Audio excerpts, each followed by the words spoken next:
Et on en vient à la question des Jeux Olympiques et du sport. Et la parole est à Marie-Laure Casier concernant la DJS 26, Transformations olympiques.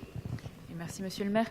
Cette délibération propose d'adopter la convention de financement pour subvention entre le Fonds de dotation Paris 2024 et la ville, à hauteur de 300 000 € pour tout Paris, au profit de 31 associations, afin de promouvoir la pratique sportive féminine, notamment dans l'espace public, pour un usage réellement partagé de cet espace public parisien.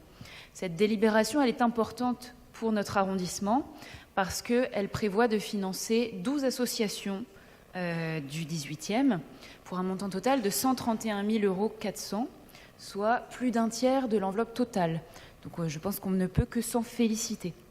Le sport fait partie des leviers de mixité dans la ville et dans tous les quartiers de l'arrondissement. Ce dispositif, il vise à favoriser la mixité des terrains de sport, notamment des terrains d'éducation physique, qui sont sinon très majoritairement utilisés aujourd'hui par des hommes. C'est ce que tous les rapports montrent, c'est aussi ce qu'on peut constater quand, en tant qu'usagère, on va sur ces TEP. Voilà, donc on peut que se féliciter d'avoir de nouvelles associations du 18e qui sont concernées par ces subventions qui viennent donc du FDD. Et on peut souligner l'action quotidienne de ces associations qu'on connaît par ailleurs très bien, puisque parmi celles-ci, il y a Paris Basket 18, Graines de footballeuses, Tu vis, tu dis, etc. On ne va pas toutes les nommer, mais en tout cas, nous, sachez que ce sont des associations partenaires. Moi, je ne les rencontre pas toutes, mais en tout cas, quand elles ont des actions ciblées sur l'égalité, qu'elles souhaitent aller plus loin que ce qu'elles font déjà dans le cadre de leur mission sportive quotidienne, eh bien, elles nous sollicitent et puis on voit si on peut mener par ailleurs des projets plus précis. Voilà. Merci beaucoup. La parole est à Mme Siafa. Merci, Monsieur le maire. Je crois que ma collègue Marie-Laure Casier a presque tout dit.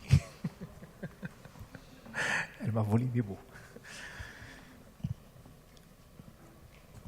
Les inégalités se manifestent encore dans tous les aspects de la vie courante, y compris dans le sport. Les terrains multisports sont par exemple utilisés à plus de 90% par des hommes en France. Avec le dispositif Paris Sportive, la ville de Paris a fait le pari d'inverser cette tendance en favorisant de manière effective la mixité dans les terrains de sport et en permettant aux femmes d'avoir accès à l'espace public sportif. 32 clubs et associations proposent chaque semaine du sport gratuitement à près de 2855 femmes sur plus de 50 terrains, au sein de squares et jardins notamment, où elles n'avaient pas accès. Dans le 18e, et afin de répondre aux objectifs fixés par la ville de Paris et par la mairie du 18e, sur favoriser les actions pour développer la pratique des femmes éloignées du sport, nous avons travaillé. 1.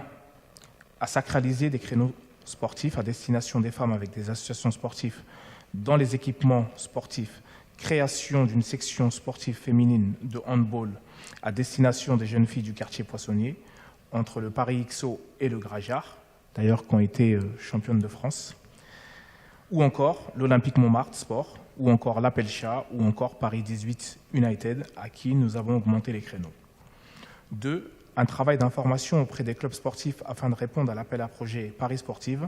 Pour rappel, lancé en juin 2020 avec Paris 2024, l'appel à projet Paris Sportif vise à favoriser la mixité des terrains de sport et consiste à accompagner plusieurs clubs parisiens et des associations de quartier pour financer l'organisation d'activités sportives régulières dans le but d'inciter et d'habituer les femmes à utiliser les terrains d'éducation physique, TEP, en accès libre.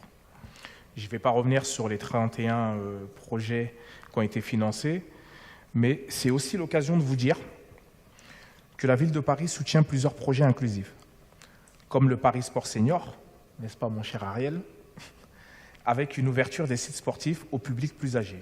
Nous avons également l'éducation par le sport santé, le Paris Sport Vacances et Impact 2024. Sur l'ensemble de ces dispositifs, beaucoup d'associations du 18e sont lauréates. Et je voulais également parler de la transformation olympique. Nous avons, avec la ville de Paris, enchaîné sur pas mal de transformations au sein des TEP, notamment avec mon collègue Gilles Méned. Nous avons pu en inaugurer certains, que ce soit au niveau du handball ou du basketball. Et je tiens à vous rassurer, et à vous assurer plutôt, que le 18e est très bien loti en ce sens. Merci. Merci beaucoup pour toutes ces informations qui démontrent que le travail de fond qu'on mène aujourd'hui avec MAM sur ces questions du sport porte ses fruits. Au fond, une politique sportive, c'est un marathon, c'est pas un sprint.